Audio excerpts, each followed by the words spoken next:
Start. जब समाचार पत्रों में सर्वसाधारण के लिए कोई सूचना प्रकाशित की जाती है तो उसको विज्ञापन कहते हैं।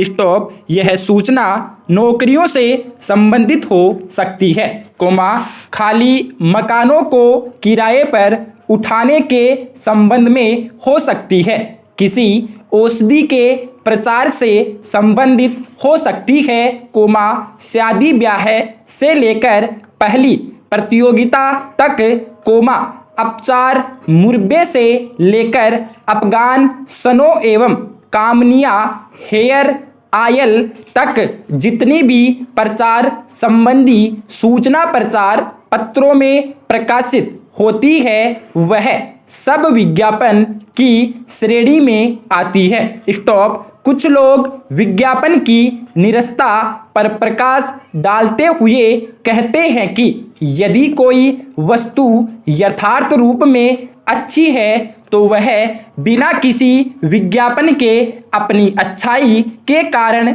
जनता में प्रचार पा जाएगी। इस प्रकार पूरी वस्तु विज्ञापन की सहायता पाकर भी भांडाफोड़ होने पर बहुत दिनों तक नहीं टिक पाएगी। किंतु इस युग में जबकि हमारे संबंधों का क्षेत्र इतना विस्तारण हो चुका है, विज्ञापनों का होना अनिवार्य हो जाता है। स्टॉप। किसी अच्छी वस्तु की वास्तविकता से परिचय पाना आज के विस्तारण का विज्ञापन के बिना नितांत असंभव है, विज्ञापन ही वह शक्तिशाली माध्यम है जो हमारी आवश्यकता की मनोवांछित वस्तुएं ला जुटाते हैं। स्टॉप। यदि कोई व्यक्ति या कंपनी किसी वस्तु का निर्माण करती है तो उसे हम उत्पादक कहते हैं और अपनी वस्तु को बेचने के लिए उत्सुक रहते हैं। स्टॉप। दूसरी ओर बनी हुई वस्तुओं को खरीदने के लिए जो व्यक्ति होते हैं वे उपभोक्ता कहलाते हैं। स्टॉप। बनी हुई वस्तुओं को पैसों से खरीदकर वे अपनी आवश्यकताओं की पूर्ति कर संतोष प्राप्त करते हैं। स्टॉप। इस प्रकार विज्ञापन उत्पादक और उपभोक्ता के बीच मध्यस्थता का काम करता है, वह उत्पादक को उपभोक्ता के संपर्क में लाता है तथा मांग और पूर्ति में संतुलन स्थापित करता है। स्टॉप। पैरा। एक समय वह था जबकि समाचार पत्रों का अभाव था, विज्ञापन शब्द से लोग अपरिचित थे। स्टॉप। किसी वस्तु की अच्छाई का विज्ञापन मौखिक परंपरा के द्वारा होता था, एक व्यक्ति से दूसरे, तीसरे, चौथे तक बात पहुंच चलती थी। स्टॉप। उस समय लोगों की आवश्यकता भी सीमित थी, लोग किसी वस्तु के अभाव की तीव्रता का अनुभव भी नहीं कर पाते थे। स्टॉप। किंतु विज्ञान की नवीन प्रगति के साथ दिन प्रतिदिन हमारी आवश्यकताएं बढ़ती रही, साथ ही हमारे रहन सहन का स्तर भी बढ़ रहा है, किसी वस्तु की आवश्यकता हमारे लिए विभिन्न दृष्टिकोणों से आवश्यक, सुविधाजनक एवं भगोलतापूर्ण हो सकती है। किसी देश की राष्ट्रीय जीवन निर्माण में विज्ञापन महत्वपूर्ण स्थान रखते हैं। स्टॉप। विज्ञापन के उचित प्रयोग से विभिन्न वस्तुओं के निर्माण ग्राहकों के संपर्क में आते हैं। स्टॉप। विज्ञापन के अभाव में समाचार पत्रों की रोचकता समाप्त हो जाती है।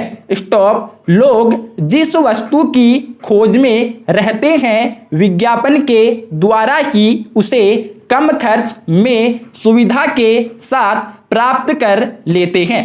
यही विज्ञापन की पूर्ण सार्थकता है।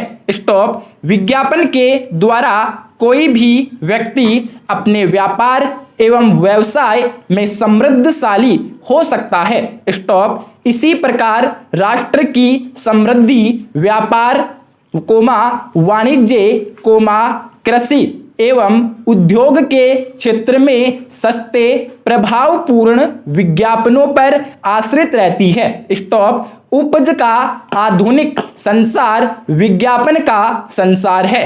स्टॉप। यदि हम किसी समाचार पत्र के पृष्ठ उल्टे तो हमें विभिन्न प्रकार के विज्ञापन हमारा स्वागत करते हुए दृष्टिगोचर होंगे। स्टॉप। विभिन्न विचित्र मुद्राओं के चित्र, आकर्षक भाव पूर्ण शैली, लालसा एवं कौतूहल उत्पन्न करने वाले ढंग बरबस हमें मोह लेते हैं। स्टॉप। भाग्य का निर्माण करने वाले विज्ञापन, प्रेम जवर से लेकर मुकदमे से मलेरिया बुखार को गारंटी के साथ दूर करने का दम भरते हुए दिखलाई पड़ते हैं। स्टॉप। यदि हम किसी बड़े नगर का मुख्य सड़कों से निकले तो हमें असंख्य आकर्षक विज्ञापन हमारा ध्यान खींचते हुए दिखलाई पड़ेंगे। स्टॉप। सिनेमा और थिएटर भवनों से लेकर विद्या के पवित्र मंदिर, विश्वविद्यालय की गंभीर दीवारों में हमें काम संबंधी एवं सिनेमा की प्रसिद्ध अभिनेत्रियों के कामोद्दीप चित्र मिलेंगे। स्टॉप। यह विज्ञापन का संसार इतना आकर्षक बना दिया जाता है कि एक संयमी और चतुर व्यक्ति भी इस आकर्षण में अपने को बांध देता है। स्टॉप। विज्ञापनबाजी के विभिन्न साधन हैं, समाचार पत्र, पोस्टर्स, रेडियो, सिनेमा, स्क्रीन, एवं एजेंटों के द्वारा किसी वस्तु का विज्ञापन किया जाता है। स्टॉप। वॉशिंग कंपनियों के द्वारा भी धुले हुए कपड़ों के साथ छोटे छोटे कागज के टुकड़ों में छिपे विज्ञापन भेज दिए जाते हैं। स्टॉप। विज्ञापन का एक आधुनिकतम तरीका अमेरिका आदि प्रगतिशील देशों में इस प्रकार का है। स्टॉप। जैसे यदि कोई कंपनी किसी नए साबुन, तेल आदि का निर्माण करती है तो जनता में उस साबुन या तेल का नाम करवाया जाता है। स्टॉप। एक विज्ञापन प्रकाशित करवा दिया जाता है। स्टॉप। जनता के द्वारा भेजे गए नामों में जो प्रतिशत के हिसाब से सबसे अधिक होते हैं, एवं एक दूसरे से मिलते हैं, सबसे अधिक प्रिय एवं प्रचलित नामों में से एक को चुनकर उस साबुन या तेल का नामकरण कर दिया जाता है, जैसे ही बाजार में वह वस्तु आती है, अधिकांश जनता अपना चुना हुआ प्रिय नाम पाकर उसी वस्तु को खरीद लेती है।